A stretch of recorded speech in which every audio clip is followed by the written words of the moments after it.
Hey everybody, welcome back to the show. So I'm going to do a commentary on the first two episodes of Born Again, Daredevil Born Again. So I watched it yesterday evening after I got back, and first thing I noticed was the music.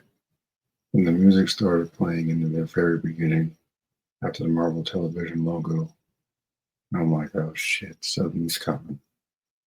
I heard rumors about there's going to be like this big ass event, major event that changes, sets the tone for the series, and I'm like, well, since it's Daredevil, it's going to be pretty morbid. So it's either going to be Karen or Foggy that's going to go. So,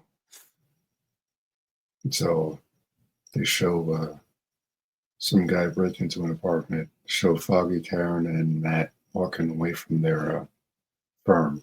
Must have just handed the client or something.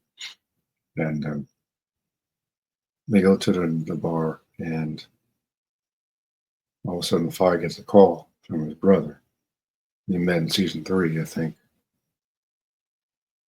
of the Netflix series. And you see someone walk picking an apartment, and it turns out it's Bullseye. He's wearing what looks like a rough draft suit of his costume from the comics. It doesn't have the Bullseye symbol on his mask, but it's on the gloves. And so, of course, Bullseye wants revenge because Matt, Foggy, and Karen put him away. So he kills Foggy before the opening credits, and then they skip a year, and Matt has given up being Daredevil, which they kind of feel like a retread of season 3 because they did that storyline already in the Netflix show. After Elektra was killed, he stopped being Daredevil. Then they had that mediocre Defender series, and he was in the suit within like the first like 3 episodes. So it looks like they're going to do that again here. So I get why. It's kind of interesting because I always liked how the Netflix show humanized Matt Murdock and showed him being a character because when you go through tragedy, you're never the same. So there's a couple of storylines going on here. He's got a new partner at this lawyer firm trying to hook him up with a random broad or something. Which I never understood the whole matchmaker thing people do in society and just in general. It doesn't really make any sense to me. It's like, how is it any of your freaking business what people do in their private lives? So I never understood that.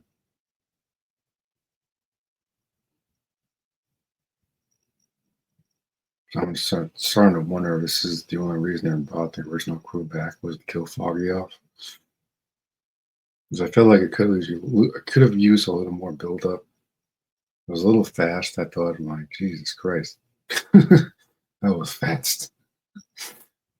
Let's hope like an episode or two before they do something like this. But I'm like, as soon as I heard the music, I'm like, yeah, he's a goner. One of them is Karen and Foggy is going. So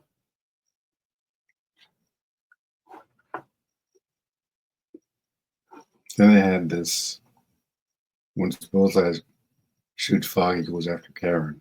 He's about to shoot her, and Daredevil shows up. He's actually using his billy club to swing around. It looks the CGI is a little choppy. Clearly, Disney Plus doesn't have the budget for this.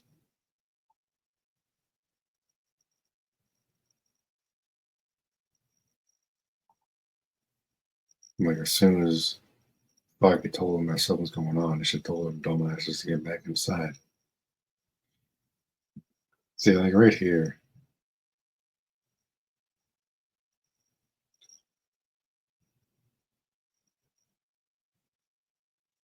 they got him swinging around the rooftops, and it looks kind of cheesy. It's cool. He's fun using his billy club to get around. So I'm like, I was kind of wonder that in the original show. I'm like, how does he move around so fast without a billy club? So Bullseye kills Foggy, not Elektra. Then he gets thrown off the roof. I kind of wish he actually threw him like with major force and all that, but it was kind of just felt like kind of like an afterthought. Like, I couldn't throw it out the roof now.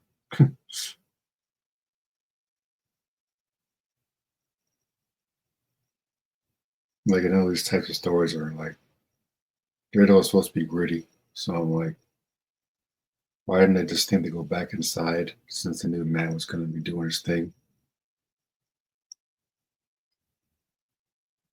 There it is. He comes Bullseye out of the shadows,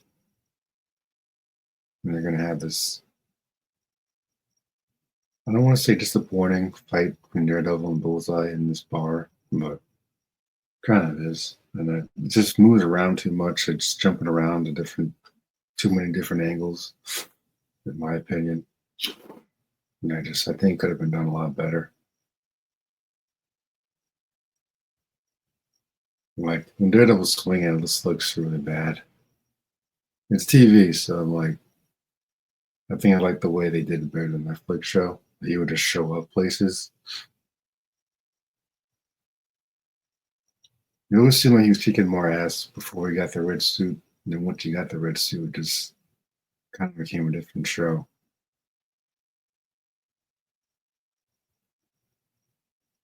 But this choreography isn't too bad, but I guess because he keeps throwing knives at him, it slows him down. But like,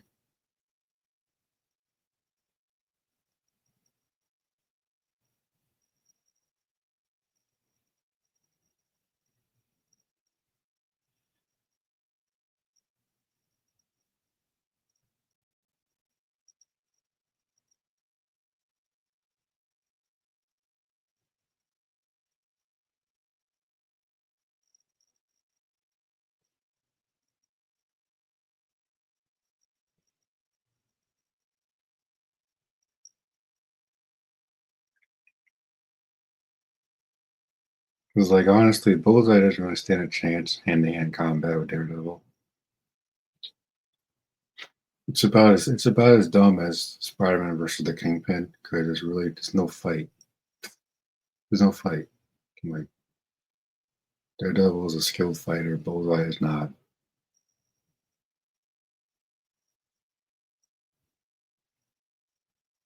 Bullseye's a gun for hire at best.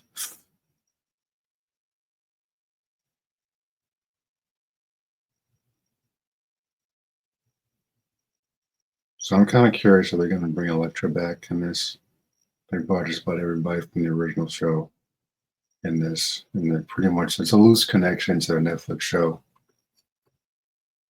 A lot of events have been mentioned in the first two episodes.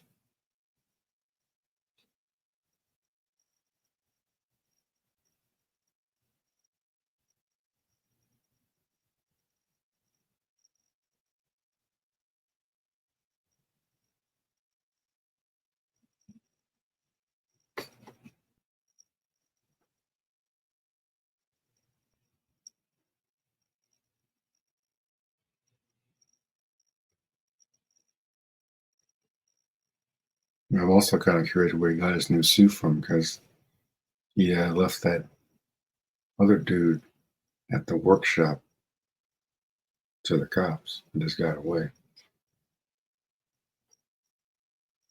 Because in season three, he didn't have a suit. He had just had the black shirt and pants. And Bullseye framed him as when he was posing as Daredevil.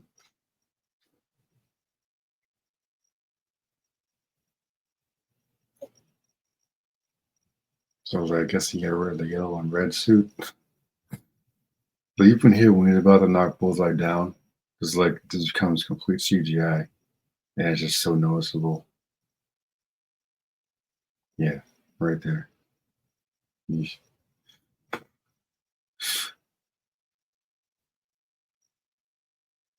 like, what happened to the choreography? Like, the choreography for Netflix show is so good. It's like they zoom the camera out and it just looks like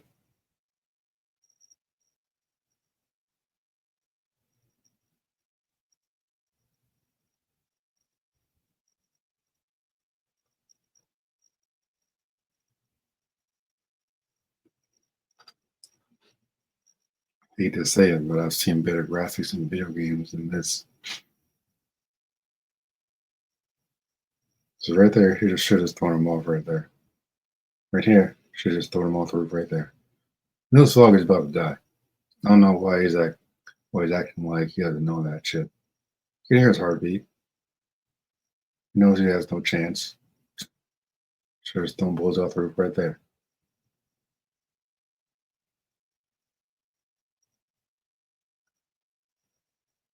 Trying to play it for a dramatic effect. Like he knows he's gone. He knows. Asking him why. Why do you think? He's crazy.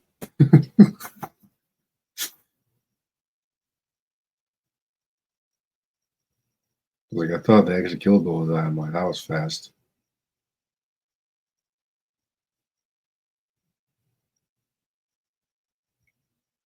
And like his reasons apparently for giving up was the fact that he lost his best friend and the quote unquote line was crossed. Like, oh, please. Should just called Frank to take him out.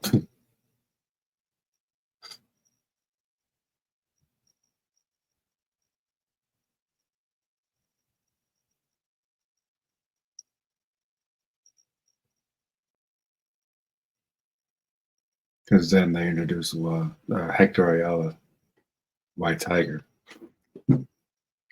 after Matt has hung up the mask. And for this, it makes sense because everybody in Marvel Comics is in New York City. So like, there's going to be crossovers. So I have no problem with that. Uh, I do have an issue with characters crying for like extended amount of time. It's like that type of shit gets on my nerves. So they do that in the dopey Dark Knight trilogy. Bruce Wayne crying like a little bitch for 10 years because his piggy got blown up. Just pathetic. It's like, yeah, you're sad. I know you're sad, man. But like, dude, the whole things to do, giving up being Daredevil was stupid. You should be pissed. Should be pissed, man. Go out there and find more criminals to beat the shit out of. That's what you do. Stop. Why was he always crying all the time? Always male heroes that are just crying, crying all the time. I get it. It's his best pal. You should be pissed. Should be more sad than angry. Should be more angry than sad.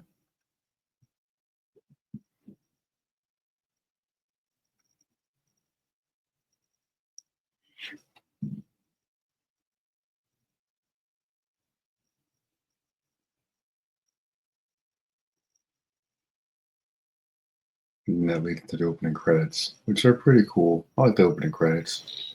I missed the original one from Netflix. But and there's something off about Kingpin's character in this. I don't know what it is.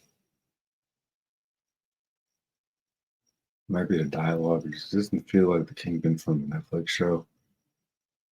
Maybe because you know that what's her name? Echo, the Echo chick shot him in the face and like mind sort of mind wiped him or something.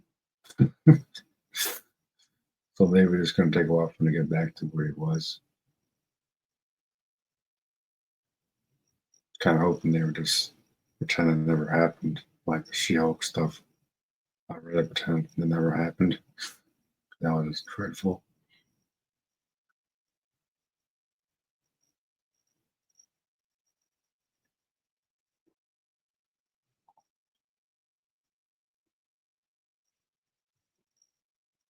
So they skip a year.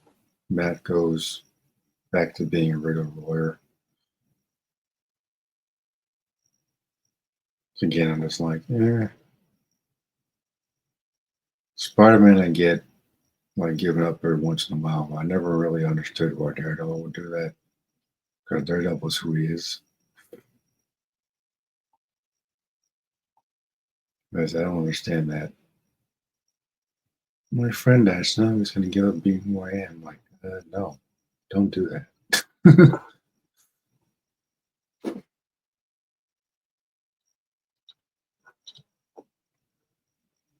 And so we got Vanessa Fisk running an organization and apparently she had an affair. Shocker, because Wilson disappeared after. Must have been after he got shot. It disappeared, I guess. So she was quote unquote lonely. That's just an excuse that chicks do, like, oh, I was lonely, so I had some guy on the side I was talking to the whole time that I didn't think you know about.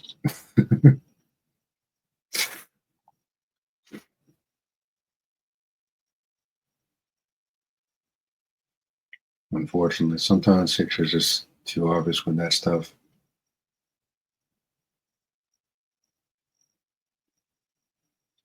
Not as good as hiding that type of stuff as some chicks think they are. So yeah, you're not sly. Telling her herself too easily.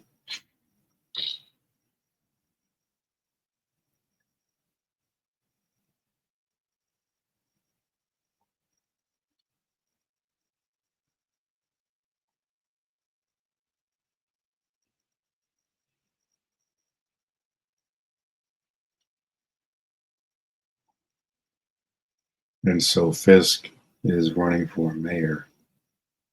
I think he's mayor in the comics. And then we got this new reporter chick who's named after Ben York, his niece or something. No idea what her actual name is. They just call her BB.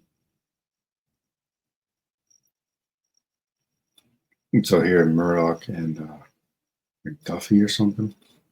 She's about to set him up on a blind date with some random chick. I can't stand when people do that stuff. It's annoying. It really is.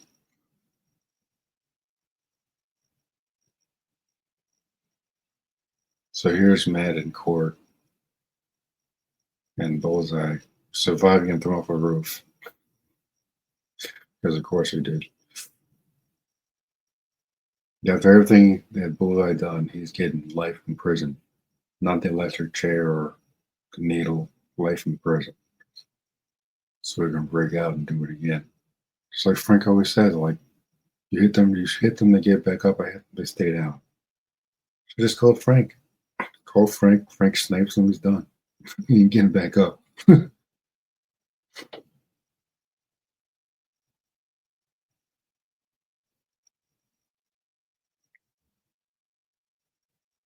I always like seeing conflict with these characters, but at the same time, I just when you look at criminals like Bullseye, the last thing Matt should be doing is giving up being Daredevil. There should be a reason to continue wearing the damn mask and suppressing his other identity, or anything. So they think he should be going out at night more to beat the shit out of dudes like Bullseye. May throw him off a taller building,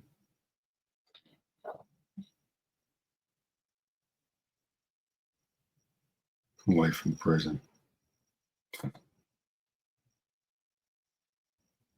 And so it looks like Matt and Karen were banging or something, and now they're breaking up, I guess. Like, this should have been a little more of a build up to this, you know?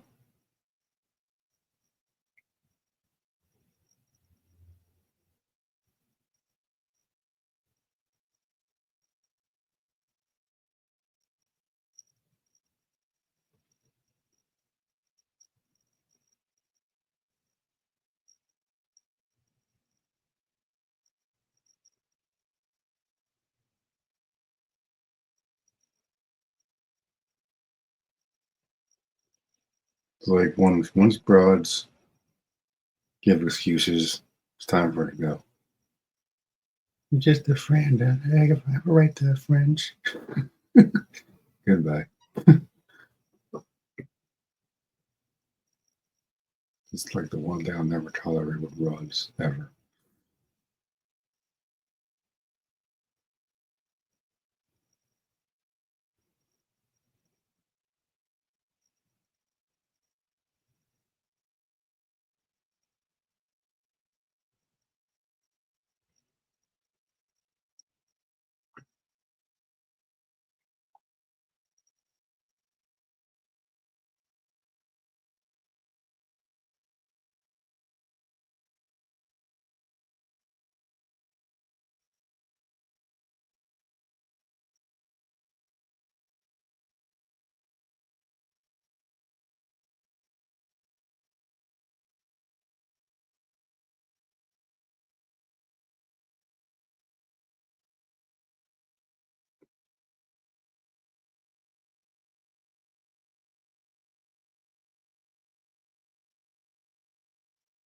So apparently, we've seen like there's a rise in vigilantes. Apparently, he name drops Spider Man and the Punisher and Daredevil in particular. The White Tiger's out there. I'm going to get Muse later in the season, apparently. Bullseye's in jail for now.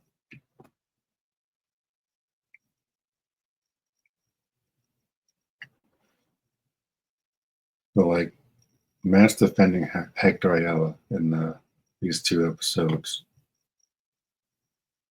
because he's accused of killing the cop, which is never a good thing. And apparently, he said that he wasn't even in the suit, so I'm guessing it was Ava Ayala, who was another White Tiger in the comics.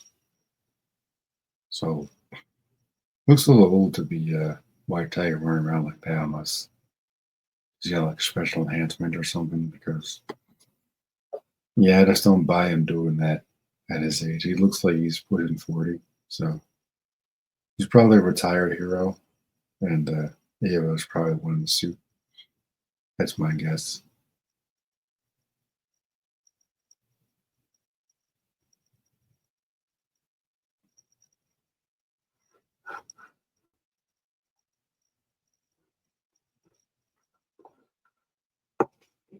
Like the most interesting thing about this show so far was, to me at least, the Fisk Mayor campaign. I think it's kind of interesting when we get these types of villains that try to become reformed, but you know deep down they're not going to be. You know they're never going to change. A villain like Fisk, the mask only fits.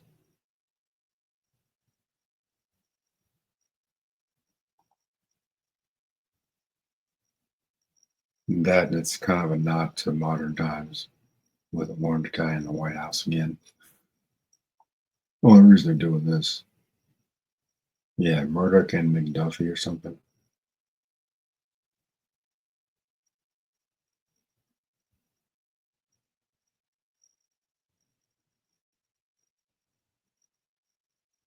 So she sends him to his coffee house to meet this chick, claiming it's for a client, but she's really seeing him on a blind date. It's like, it's time, man. It's time for you to get some ass. So, how's that any of your fucking business? It's like, I can't stand that shit. It's like, mind your effing business.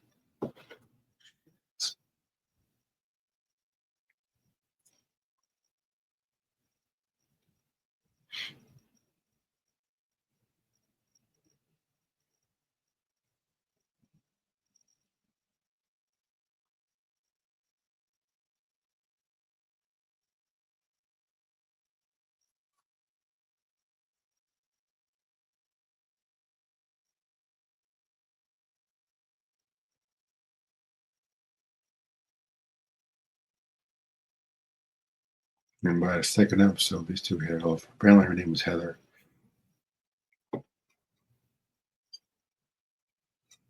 And apparently, they hit it off by the second episode. Clearly, she's the one who's banging in the trailers. So,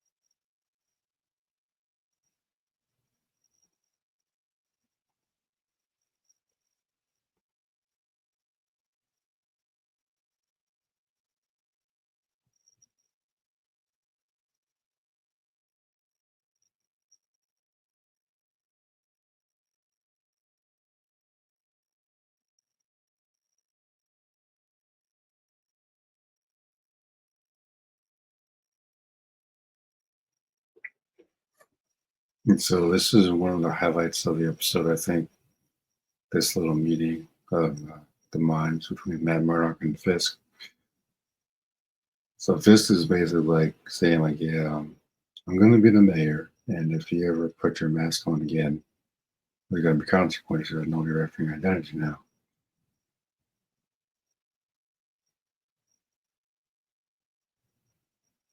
It's going to be interesting to see how this plays out over the course of the season. So I've heard rumors that season two has already been started filming, which I'm excited about. I hope the show picks up a little bit. I think it's a little slow so far. I like that it's setting up a lot of things. It's like the main thing about the Netflix show is that it's about the characters. I don't need it to be action packed or anything. Just keep it about the characters and it'll be fine. It was like, thank God, man. The Billy Close thing just looked really bad. I don't think Disney Plus has the budget for it. Just kind of sad. Like Netflix don't have the budget for it either, but it's too bad they don't have HBO. HBO would have done so much better with this.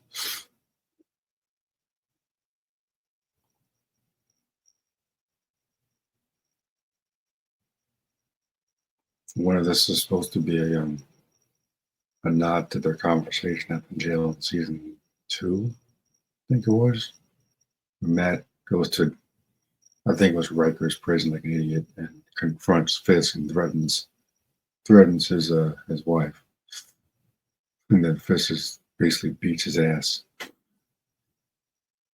It's like Fisk beating Daredevil's ass is funny. And it makes sense because Matt has no super strength or anything, but him tackling Spider-Man down to a wall just doesn't make any sense, never will make any sense. No, I never buy into that. I mean, Daredevil can beat Fizz's ass pretty to the pulp for the most part. He'll be exhausted, but he can still do it. But like Spider-Man can just, it's not a fight with Spider. So I'm just like, you know, kind of curious if Spider-Man's going to cross paths with Fisk. Hopefully, they'll just recast Peter for future films because Tom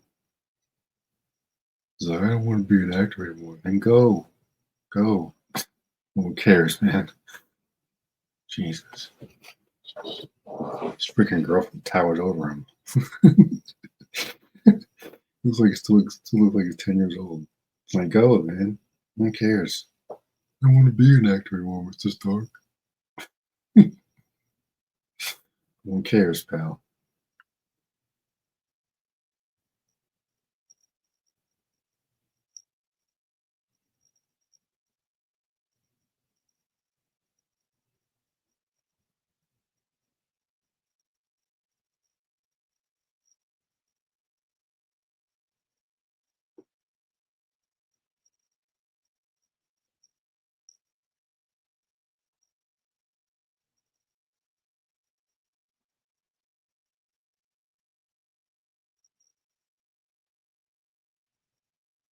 So right here, I think, is when Fisk reveals to Vanessa that he knows about her affair.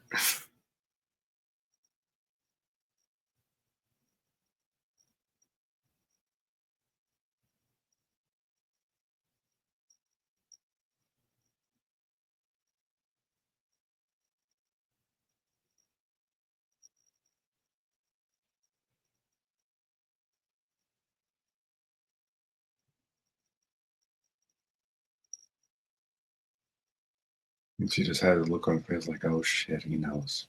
Yeah, of course he knows.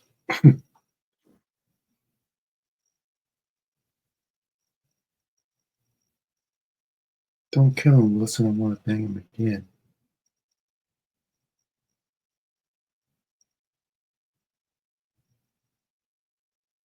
Hope he does kill him, honestly.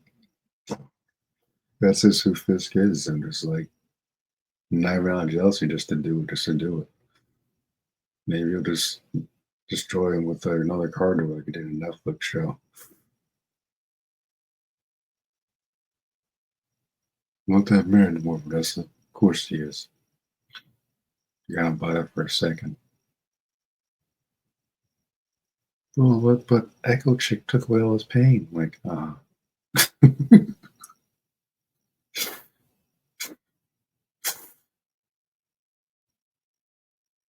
I thought he was gonna bang this chick in his episode, but apparently, I guess he got to postpone that a little bit. I don't know. Yeah, doubt it's gonna end well. So, never does with Matt. So, she's fine though. I'll tell you that. Damn.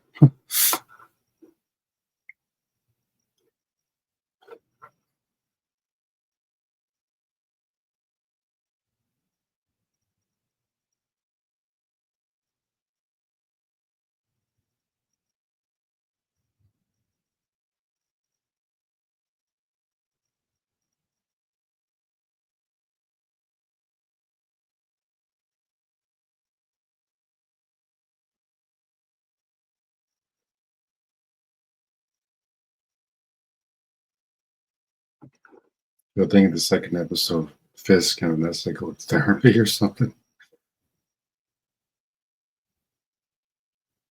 It's like, I'm here is the one who's my wife. No, she cheated on me.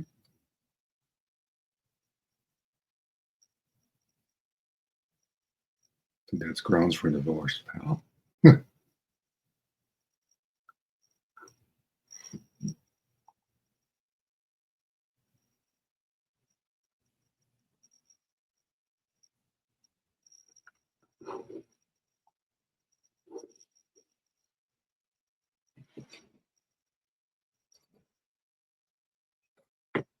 This is the second episode, a little bit shorter, it's still about 15 minutes.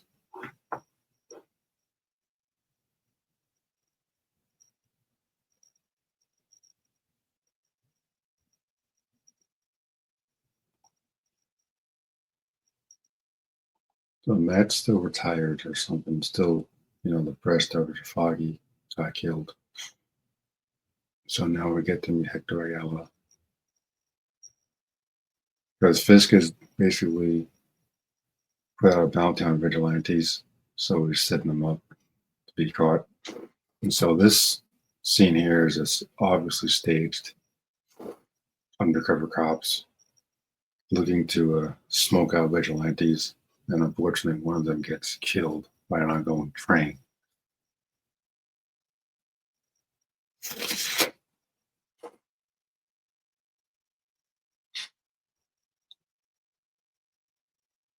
Yeah, I don't know if I really buy this guy beating up all these dudes.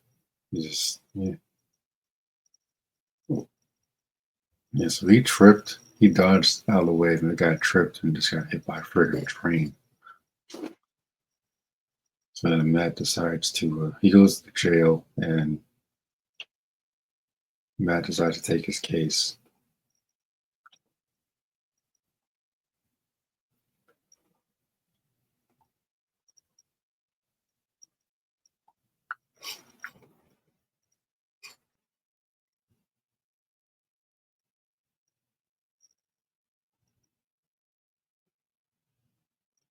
So Matt does some digging, finds out he's white tiger. Definitely wasn't him in the suit.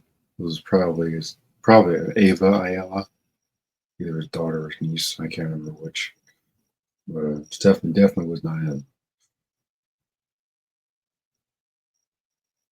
And so Fisk is continuing to deceive the public, making them think he's a good person.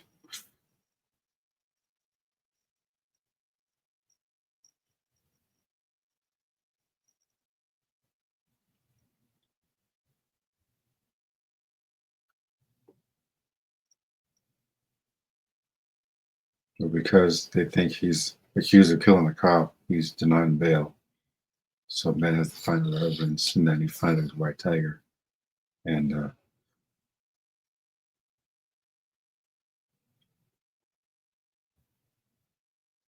does what he does to try and get him cleared. And then he goes after these dirty cops go after the witness that he saved. Matt helps him escape, and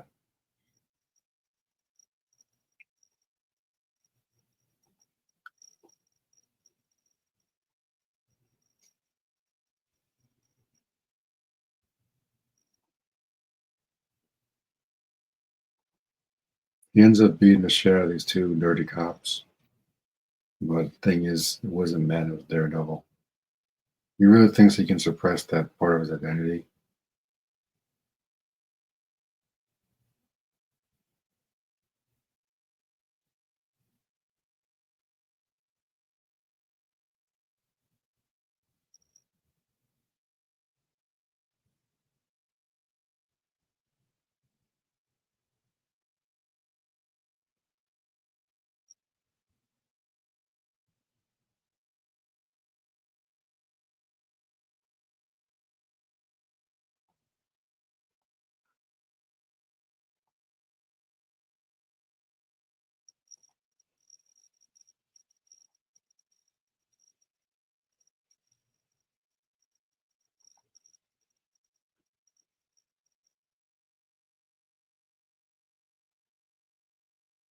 So this dude is investigating and he finds the white tiger suit in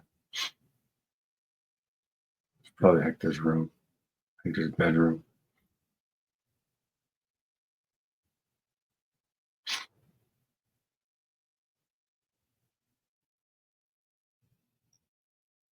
Now this lady's talking about Hector's wife talking about when you first come together when you're married, everything's great. Then things change, and that's the man I'm married. They always say. He changed. I want to give him a change back. You can't. You can't. I wanted to change for me because I'm a stupid broad.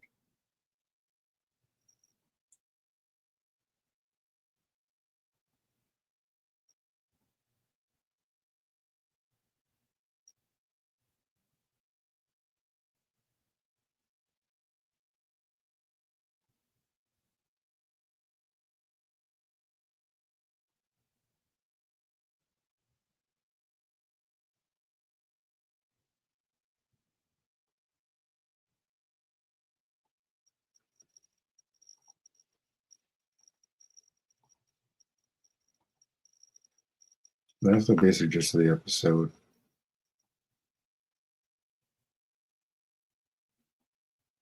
And I heard rumors that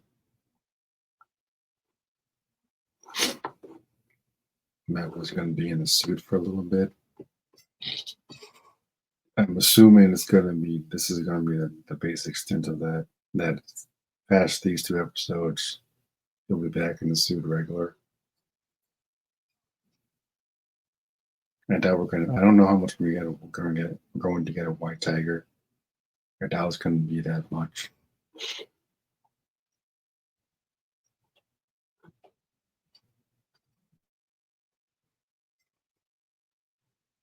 But again, with Marvel characters, it makes more sense for there to be more crossovers and whatnot.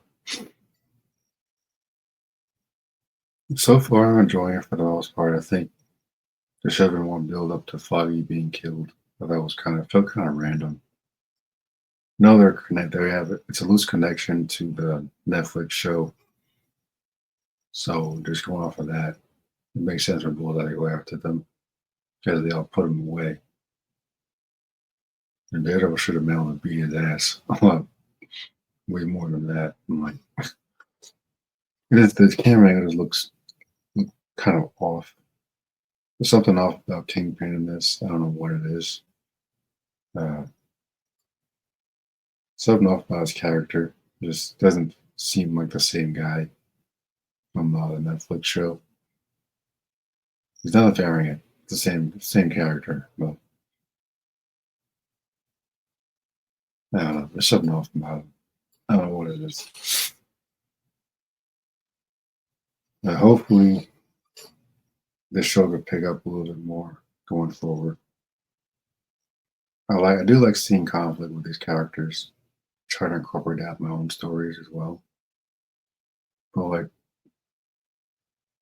Daredevil is a gritty character. I don't like seeing these types of characters sit around crying. She was going to wait for me, Alfred.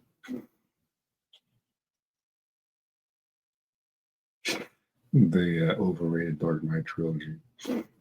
She was gargling Harvey Dent's balls like mouthwash, but she was going to wait for me. I know there's a lot of Dark Knight fans out there.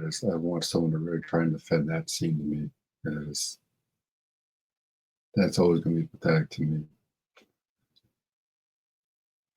She was going to wait for me.